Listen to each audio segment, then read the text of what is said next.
Yeah, good evening, everyone. Myself, Dr. Venuhasini, first year PG. I'll be presenting today's class on aqueous humor dynamics. The moderator for this session is Dr. Divya Shetty, ma'am. So, ciliary body anatomy. The ciliary body is a portion of the uveal tract that lies between the iris and the choroid. It is triangular in cross section. Now, if you look here, you can appreciate the cross section of the ciliary body. It has an anterior surface to which the iris gets attached. The outer surface, which you can see here, it lies against the sclera, and there's suprachoroidal space in between the ciliary body and the sclera. Now, the inner surface of the ciliary body is divided into two parts. The anterior part, which measures about 2 to 2.5 mm, which contains finger-like projections called ciliary process, is the pars plicata. The posterior smooth part is known as the pars plana, which measures nasally 3 millimeters and temporally 5 millimeters. Now, from outside to inwards, the ciliary body is formed of 5 different layers. The outermost layer is the suprachoroidal lamina, which is the outermost condensed part of the stroma. It contains pigmented collagen fibers. Following that, we have the ciliary stroma, which contains collagen fibers, fibroblasts, ciliary muscle, vascular stroma, and nerves.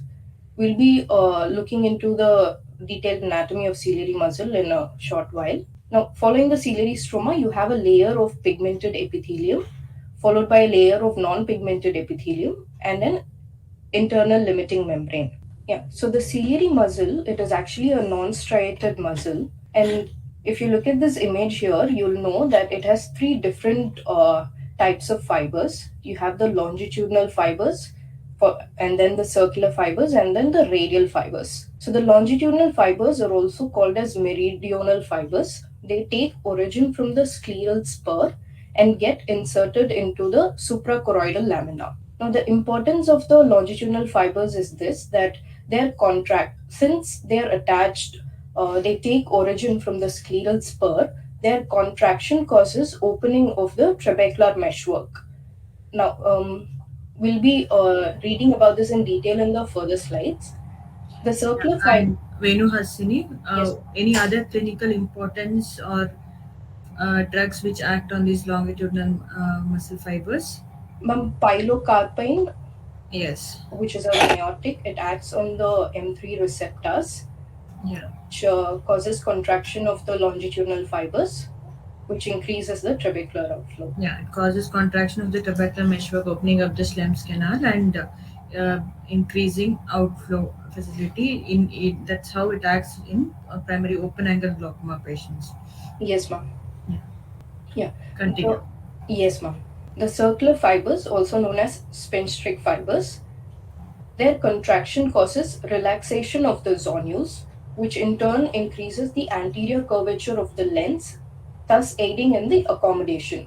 Then you have the radial fibers, which are also called as the oblique or the intermediate fibers. They connect the longitudinal and the circular fibers. Yeah, and one more important thing about this circular fibers is when the circular fibers relax, it causes tightening of the So, zonules, causing the forward movement of the iris lens diaphragm. So it will be help. That's how the cycloplegics help in relieving inverse pupillary block in conditions like microspirophakia or when the lens is moved forward because of the zonular weakness. okay, ma'am. Yeah, Yes, ma'am. proceed. Now, ciliary process. Now, it is the functional unit that is responsible for the aqueous humor production. So, these are, as I have mentioned earlier, these are finger-like projections that are present in the pars plicata part of the ciliary body. So, they are in total 70 to 80 in number. Now, other than secreting the aqueous humor, they also help in increasing the total inner surface area of the pars plicata. Now, the ultrastructure of ciliary process. So, each ciliary process is formed of three basic components. So, the first is the capillary network, followed by the stroma, and then the two layers of epithelium. I think you'll be able to appreciate it better in the previous picture. The capillary network, which forms the core of the ciliary process, that lies in the center. Surrounding that, you have the stroma, and then the two layers of epithelium, the inner pigmented epithelium and the outer non-pigmented epithelium. So the capillary network, it is formed of a single layer of fenestrated endothelium that is lined by basement membrane. The stroma is composed of ground substance consisting of mucopolysaccharides, proteins, and plasma solutes. It separates the capillary network from the epithelial layers. And as I had already mentioned, we have the two layers of epithelium, outer pigmented and the inner non-pigmented epithelium. Now, a little bit detail about this epithelial bilayer. So, if you look at this image here, so you can see the fenestrated capillaries, which are which is the reason for the uh, okay, we'll see in the upcoming slides how they play a very important role in the formation of aqueous humor. So the fenestrated capillaries here, followed by the ciliary stroma, and then the pigmented epithelium and the inner non-pigmented epithelium. So the outer pigmented epithelial layer, these cells are cuboidal in shape and they contain melanin granules, which is the reason why they are pigmented. Then you have the inner non-pigmented layer, which are columnar in shape. They contain mitochondria and well-developed rough endoplasmic reticulum and several lateral and basal interdigitations, which you can appreciate here. So it is said that in at this site of the lateral and basal interdigitations is where you have abundant sodium potassium ATPase pump, which play a crucial role in the active secretion of aqueous humor, about which we'll be seeing in further slides.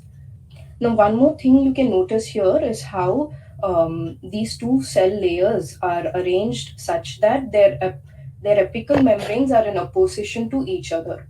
So, a variety of intercellular junctions are present which connect these two layer of cells. So, these are desmosomes. The different intercellular junctions are namely desmosomes, which offer structural support by maintaining cell adhesions. Then you have the gap junctions here that help in intercellular solute transfer. And then the tight junctions, which are also called as zonula occludente, they're mainly present in the apical membrane of the non-pigment epithelium. It forms a major part of the blood-aqueous barrier. Blood supply of the ciliary body. It is mainly derived from the anterior ciliary arteries and the long posterior ciliary arteries, which anastomose with each other to form the major arterial circle and the intramuscular circle. Now, the major arterial circle is located near the iris root. Okay, so and as mentioned before, it is formed from the paralimbal branches of the long posterior ciliary arteries, which anastomose with the branches of the anterior ciliary artery. Likewise, the intramuscular circle is located within the ciliary muscle. The anterior ciliary arteries, they perforate the limbal sclera, and then they reach the ciliary muscle where they give off branches that anastomose with each other, as well as the branches of the long posterior ciliary arteries. Now, nerve supply to the ciliary body. The parasympathetic fibers, excuse me, the parasympathetic fibers, they arise from the Edinger-Westphal nucleus. So these fibers then relay in the ciliary ganglion, and then the postganglionic fibers pass through the short ciliary nerve to supply the ciliary muscle. The sympathetic fibers synapse at the superior cervical ganglion, and the postsynaptic fibers are distributed to the ciliary body blood vessels. The sensory supply is derived from the ophthalmic division of trigeminal nerve. Embryology. The anterior chamber is formed as a slit in mesenchyme between the surface ectoderm and the developing iris. The ciliary body stroma, containing the ciliary muscle and the vessels, they are derived from the neural crest mesenchyme. The epithelial layers of the ciliary body are derived from the neuroectoderm. At the seventh week of gestation, The angle at the anterior chamber is occupied by the mesenchymal cells of neural crest origin, which forms the trabecular meshwork.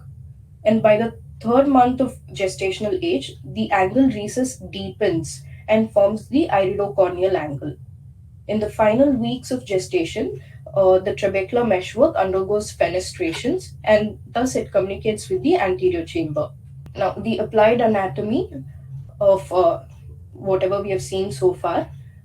Pars plana is a relatively avascular zone, which is important surgically in like for the pars plana approach to the vitreous in VR surgeries. And then there are these three conditions: iridodialysis, cyclodialysis, and angle recession.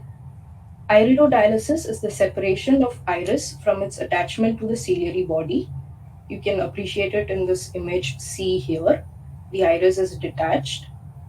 Cyclodialysis is when there's separation of longitudinal fibers of the ciliary muscle from the scleral spur, which is called as cyclodialysis. This results in a direct communication of the anterior chamber with the suprachoroidal space. So, what happens to the intraocular pressure in cases of cyclodialysis, and where do you commonly see it? Ma'am, it will drop drastically. Yeah, because there's a direct communication Communication. of antechamber and the suprachoroidal space. It will be on. It can drop. Need not be always, because this is mostly seen in post trauma patients. So the patients may have a normal intraocular pressure also. It depends on the extent of the cyclodialysis cleft as well as the other factors also. The patient may have a high IOP also because of angle recession, post trauma injury, and other mechanisms. Okay, so Yes, ma'am. in any patient with history of trauma, always do a gonioscopy to rule out these conditions like cyclodialysis, angle recession, and Yes, ma'am. yeah. Yeah, so angle recession is when there's separation of longitudinal and circular muscle fibers, and this this can be appreciated by widening of the ciliary body band. And as ma'am mentioned, all these three conditions are mostly seen with blunt trauma. Now, moving on, functions of aqueous humor. It brings oxygen and nutrients to the cells of lens, cornea, and iris. It removes the products of metabolism and other toxic substances from those same structures. It acts as an optically clear media for vision, and it inflates the globe and provides a mechanism for maintaining the IOP, which again, for maintaining the IOP, which results in maintaining the structural integrity of the eye. And the high ascorbate levels that are present in the aqueous humor protect it against the ultraviolet induced oxidation products. It facilitates cellular and humoral responses of eye to inflammation and infection. Physiochemical properties of aqueous humor. As I already mentioned, it's a clear, colorless, watery solution. The total volume of aqueous humor is 0.31 ml, of which 0.25 ml is present in the anterior chamber and 0.06 ml is present in the posterior chamber. The rate of aqueous production is 2.3 microliters per minute. The refractive index of aqueous is 1.336. It is slightly acidic with a pH of 7.2, and aqueous is denser than water. Its density ranging between 1.025 to 1.040, and it is also slightly hyperosmotic when you compare it with plasma by 3 to 5 milliosmoles per liter. Biochemical composition. So aqueous is majorly formed 99.9 percentage of aqueous is formed by water. The stark contrast between aqueous and plasma is the fact that aqueous contains only 5 to 16 milligrams of protein per 100 ml, whereas in plasma we have 6 to 7 grams of protein per 100 ml. Whereas the albumin and globulin ratio is same as that which is found in plasma. The concentration of ascorbic acid, pyruvate, and lactic acid in the aqueous is much higher than what is normally found in plasma. The glucose concentration of aqueous is 75% of that of what is found in plasma. Coming to electrolytes, bicarbonate concentration is more in aqueous than plasma, whereas chloride levels are less when you compare it with plasma. Both the sodium concentration of both aqueous and plasma are more or less the same. The aqueous also contains immunoglobulin G and IgM and IgG immunoglobulins. It also has signaling molecules like catecholamines and nitric oxide within itself. Yeah, moving on, aqueous humor formation. So the aqueous is derived from the plasma in the capillary network of ciliary process. So the various constituents of the plasma traverse through the three tissue layers of ciliary process, which, as we had already seen, the capillary network, the stroma, and the epithelial bilayer. Now this transfers can happen by either of the three following processes, that is, diffusion, ultrafiltration, or active secretion. Let us look into those processes separately. So diffusion accounts for about 10% of the overall transfer. It is the movement of a substance across a membrane along a concentration gradient. Now, mostly diffusion as a mode of transport is adopted by lipid molecules. So, they are transported by diffusion through the lipid portions of the cell membrane of ciliary body. Ultrafiltration accounts for 20% of the overall transfer. Mostly, it is adopted by fluid and the solute particles in it. So they cross a semi-permeable membrane under a pressure gradient, in this case the capillary blood pressure, and this process is favored by the hydrostatic pressure difference that is present between the capillary pressure and the interstitial fluid pressure. However, this process is limited by size and charge. So in this case, the solutes, they flow through micropores that are present in the protein portion of the cell membrane. Active secretion, it accounts for 70% of the total transfer. It is the selective movement of solutes against an electrochemical gradient across a cell membrane.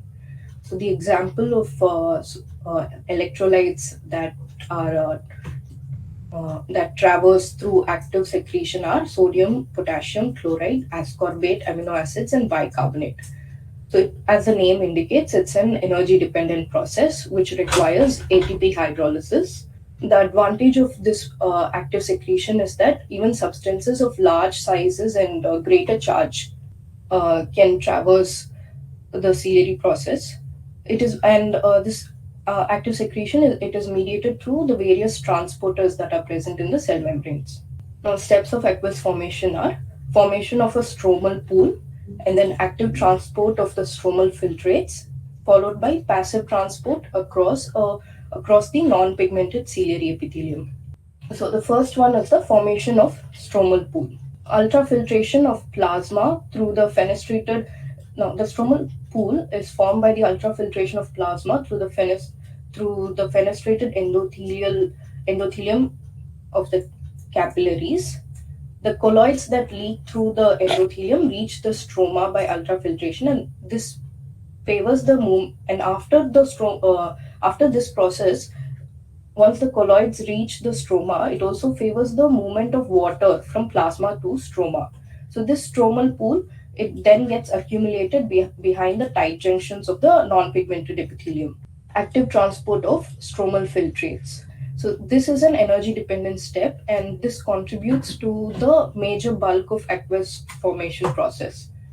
So this step is brought about by with the help of various transporters that are present on the cell membranes of pigment epithelium and the non-pigment epithelium. If you look at this image, so on the basal cell membrane of the pigment epithelium, you can see sodium potassium antipode, bicarbonate chloride antipode, and sodium potassium dichloride symporter, and another amino acid transporter, and also carbonic anhydrase enzyme that is present within the cytoplasm of the pigment epithelium. And on the basal membrane of the non-pigmented epithelium, you can see sodium potassium ATPase pump here, and then the chloride channel, and also again the carbonic anhydrase. So by means of these different transporters, the electrolytes that are present in the stromal pool, they traverse and enter the pigment epithelium first, and then from the pigment epithelium through the gap junctions, they reach the non-pigmented epithelium, and from there again through the different transporters, they reach the aqueous. Now, let us just see how sodium and chloride are transported in detail.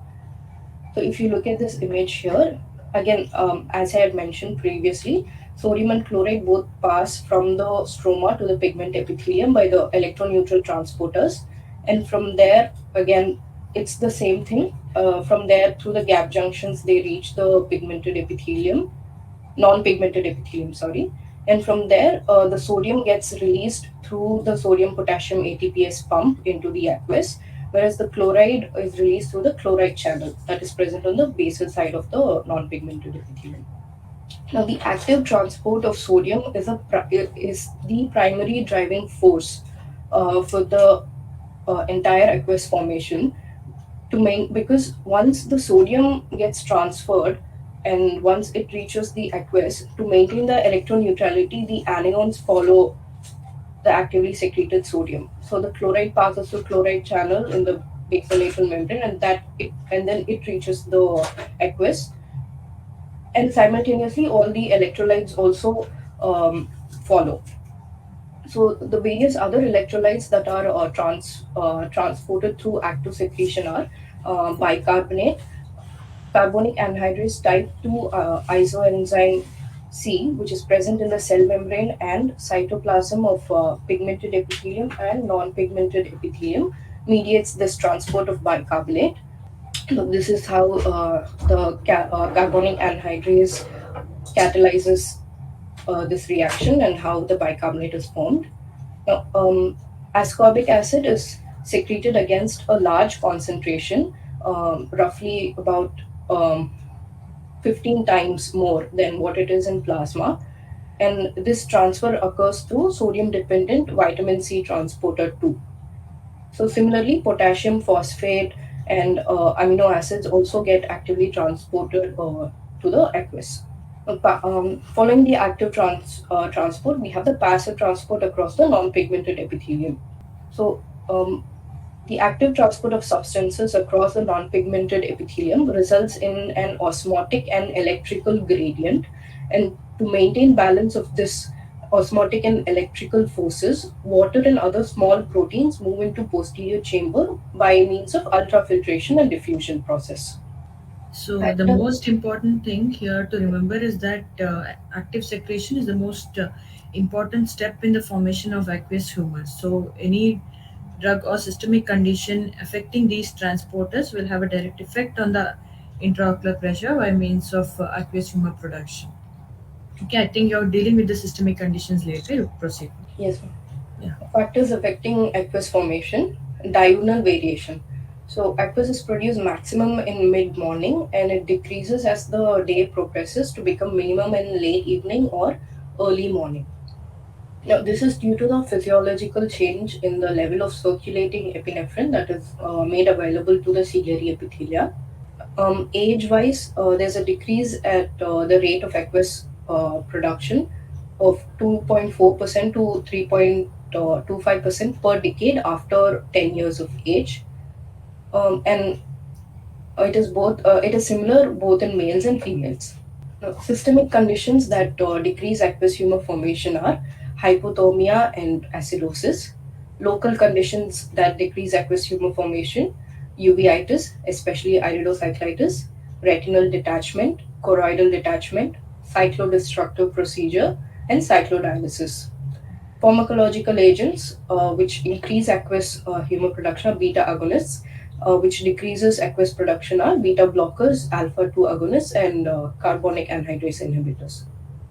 So what happens in acidosis to the sodium chloride pump, or what is the mechanism why the IOP production is reduced, aqueous humor production is reduced in acidosis? The increased concentration of H plus, it alters the pH, and, Yeah, that's why the transporters, they don't function to their optimum yeah. level. It's a local acidic environment which reduces the flux of the chloride. So that is by inhibiting the function of the sodium chloride pump and reduce aqueous humor production. Okay, ma'am. Shall I proceed, ma'am? Yeah, proceed. Proceed. Yeah. So the role of adrenergic innervation. So the vessels of the capillary process have dense adrenergic innervations. So the catecholamines that are released from these nerve endings act on the alpha 2 receptors that are present on the capillary blood vessels, causing their constriction. Now, this constriction causes reduced blood flow to the afferent arterioles, thereby reducing permeability, and thus the overall aqueous formation is reduced. No, role of adenyl cyclase enzyme. Um, so the center part here focuses on the basic cascade, which is that the released catecholamines, they cause an upregulation, or they have a stimulating effect on the adenyl cyclase enzyme, which results in formation of cyclic AMP. Now, this cyclic AMP, it generates, or it activates a specific protein kinase enzyme, which further leads to protein phosphorylation. Now, this cascade is important because the at the end point, this protein phosphorylation, it causes increased permeability of the non-pigmented epithelium, thus by increasing the aqueous formation. Now, this cascade can be either upregulated or downregulated depending on whether the catecholamine acts on an alpha 2 receptor or a beta receptor. So, supposing the catecholamine acts on a beta receptor, then the activation of the beta receptor causes upgradation of this entire cascade. So, the beta receptor gets activated, there's more cyclic adenylase enzyme activity, more cyclic AMP formation, more protein phosphorylation, and increased permeability and increased aqueous formation. Whereas if the same catecholamine acts on a alpha 2 receptor, then the activation of the alpha 2 receptor causes down regulation of this cascade, meaning reduced adenyl cyclase enzyme activity, reduced cyclic AMP formation, reduced protein phosphorylation, and causing reduced permeability and reduced aqueous formation. Role of antidiuretic hormone. So, at a physiological level, the antidiuretic hormone or vasopressin causes active transport of sodium ions across the ciliary epithelium, so thereby causing an increase in the aqueous humor production. However, when there's an increased intake of water, which leads to decreased plasma osmolarity, there's decreased ADH secretion, which therefore decreases aqueous formation. Blood aqueous barrier. Now, it is formed by the tight junctions, zona occludente, that are present between the cells of the non-pigment epithelium and the non-fenestrated endothelium of the iris capillaries. The many endogenous and exogenous stimuli which cause breakdown of this barrier, which results in increased permeability of the epithelium and vascular endothelium and raised aqueous humor protein concentration. Now, the factors that cause breakdown of the barrier are, excuse me, ocular trauma, which can be mechanical, physical, or chemical. Under mechanical, we have paracentesis, corneal abrasion, intraocular surgery, physical by means of X rays or atomic radiation. Chemical can be through formaldehyde, acid, alkali, or nitrogen mustard. Pathophysiological causes can be corneal and intraocular infection, intraocular inflammation, anterior segment ischemia. Endogenous mediators such as histamine, bradykinin, prostaglandins, and other eicosanoids, serotonin, and acetylcholine can also cause breakdown of the barrier. Pharmacologically, cholinergic drugs and cholinesterase inhibitors can also lead to this. Anatomy of the anterior chamber angle. So, a little bit about the limbal anatomy. So limbus is the transition zone between the cornea and the sclera here. So on the inner surface of this limbus, there's a scleral indentation which is known as the scleral sulcus. It has a sharp posterior margin which is formed by the scleral spur. The anterior wall is sloping and it extends into the peripheral cornea, and this anterior wall contains the Schwalbe's line. The trabecular meshwork is attached anteriorly to the Schwalbe's line and posteriorly to the scleral spur and ciliary muscle. The angle structures from anterior to posterior, we have the Schwalbe's line, trabecular meshwork, scleral spur, and the ciliary body band. Now, Schwalbe's line is a fine ridge that is seen just in front of the trabecular meshwork. It is formed by the prominent end of the descendens membrane. Increased pigmentation of the Schwalbe's line is known as Sampolisi's line. Trabecular meshwork is a sieve-like structure that bridges the scleral sulcus, converting it into a tube that accommodates the Schlemm's canal. It is divided into three portions: uveal meshwork, corneoscleral meshwork, and juxtacanalicular meshwork. Scleral spur. It is composed of a ring of collagen fibers which run parallel to the limbus. It is attached anteriorly to trabecular meshwork, posteriorly to sclera, and longitudinal fibers of the ciliary muscle. The scleral spur is the only constant landmark that is present in UVM. Ciliary body band. It is the posterior-most landmark in the angle recess. It is the area of the ciliary body that lies between the iris insertion and the scleral spur. The width of the ciliary body band depends on the level of the iris insertion. It can be wider in myopes and narrow in hypermetro. Aqueous humor outflow mechanisms. So primarily there are two outflow mechanisms of aqueous. One is the trabecular outflow, which is also known as the conventional outflow, which accounts for 75 to 90 percentage. The other one is the uveoscleral outflow, which is also called as the unconventional outflow, which accounts for 10 to 25 percentage. This is just a schematic representation. If you look at this image, you can see the direction of aqueous outflow, how the aqueous that is secreted from the ciliary process into the posterior chamber flows through the pupil and enters the anterior chamber. It reaches the anterior chamber angle, and from there it travels through the trabecular meshwork, Schlemm's canal, collector channels, and finally into the epithelial veins. Now, so I've already mentioned that the trabecular meshwork is formed of three different types of. It is again further divided into uveal meshwork, corneoscleral meshwork, and juxtacanalicular meshwork. The uveal meshwork, it is the innermost layer, so it extends from the iris root and ciliary body to the Schwalbe's line. It is 2 to 3 layers thick. They are arranged into band or rope-like trabeculae, and they have irregular openings of size ranging from 25 to 75 microns. After this, we have the corneoscleral meshwork, which extends from the scleral spur to the Schwartz's line. It is 5 to 9 sheets thick. Uh, they have elliptical openings ranging from size 5 to 50 microns, and these openings become progressively smaller. The juxtacanalicular tissue, it is the space that separates the outer layers of the corneoscleral meshwork from the inner wall of the Schlemm's canal. There are three layers, uh, which are 2 to 20 microns thick.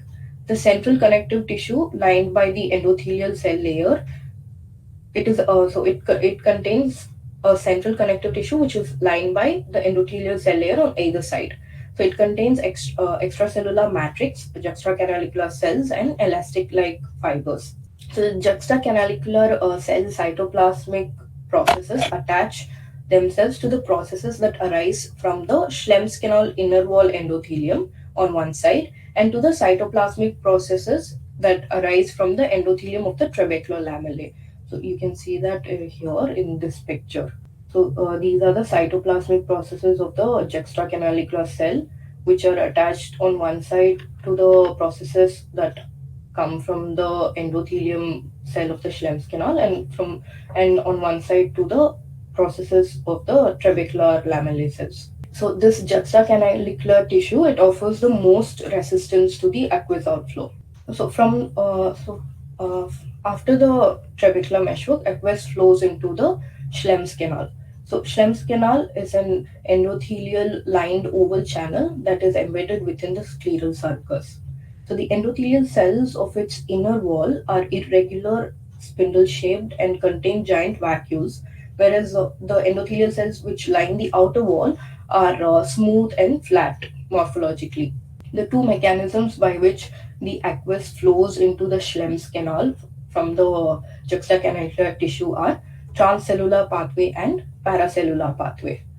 So transcellular pathway, the aqueous leaves the juxtacanalicular tissue and enters the inner wall endothelial cells of the Schlemm's canal as vacuoles. You can see it here. And in the paracellular pathway, the aqueous passes in between the endothelial cells of the inner wall of Schlemm's canal. It's shown here. Now, in vacuolation theory, large vesicles and vacuoles were frequently seen in the endothelium cell lining the inner wall of the Schlemm's canal. So it is one of the theories that was proposed to explain the transfer of aqueous from the JCT to how it enters into the Schlemm's canal. So these are the five stages. If you look here, so this is a non-vacuolated state, and then there's an early enfolding in the basal surface of the endothelial cell, and then there's a macrovacuolar structure, and then there's a vacuolar transcellular channel that is formed, which is open on either sides through which the aqueous flows, and finally after that there's occlusion of the basal enfolding. So collector channels. They arise from the outer wall of the Schlemm's canal at irregular intervals. They do not have any valves. They're of two types: direct collector channels, which are 4 to 6 in number. They run a short intrascleral course and directly terminate into the episcleral vein. So they are called as the aqueous vein.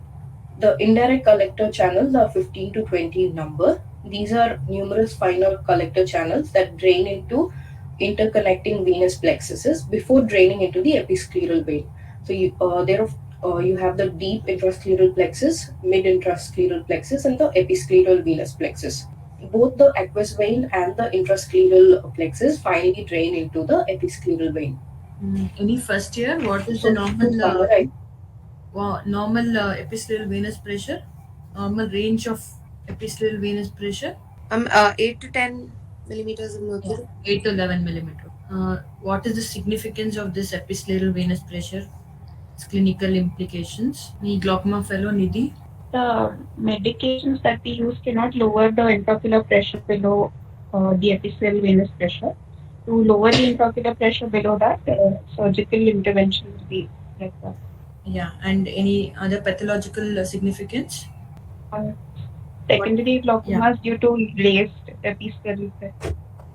Yeah, which conditions you see them?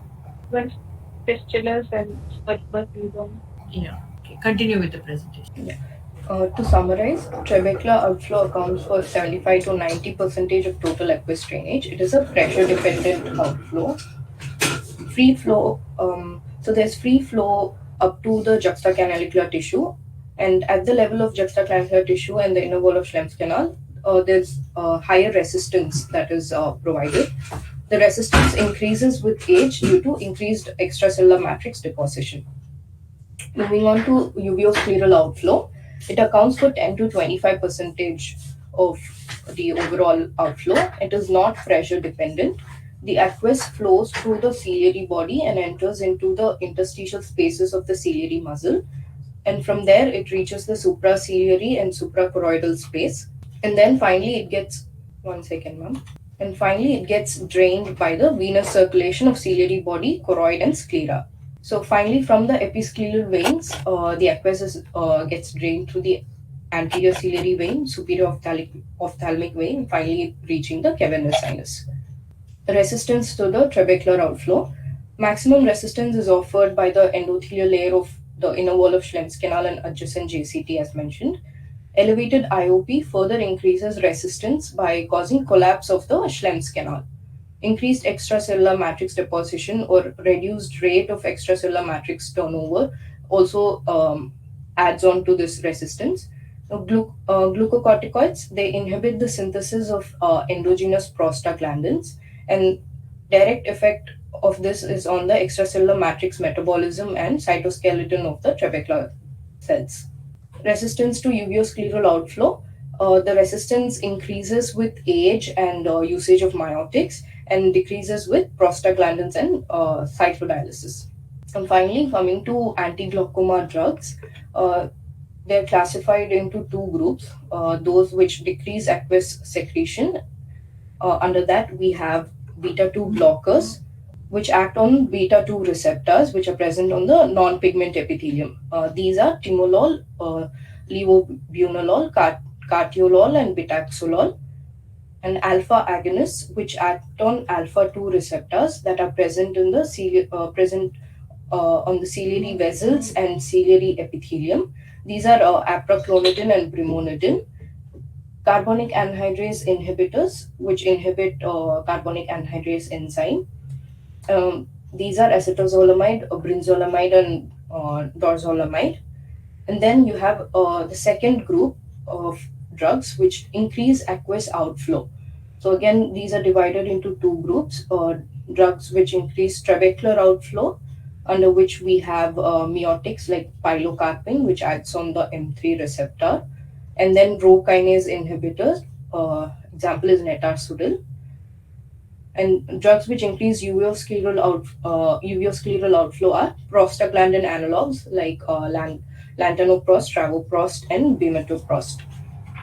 The mechanism of action of prostaglandin analogs is such that they increase the matrix metalloproteinase, which causes remodeling of the extracellular matrix material, which gets accumulated over the years as we age. So these matrix metalloproteinase enzymes, they the degradation of the extracellular matrix. Before you conclude the class, a few words about the surgical importance of all the angle anatomy and the outflow pathway that you have discussed. Okay, of late, now is the trend of MIGS that has come up. So, this is based on the enhancement of the physiological outflow mechanisms. So, can any fellow tell me which are the mix that is based on the trabecular meshwork outflow pathway? Nidhi?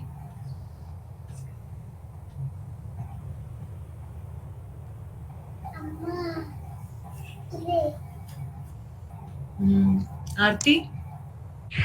Ma'am, the KD Any devices which, blade, like, maybe. Ma'am, the Cahook's dual blade.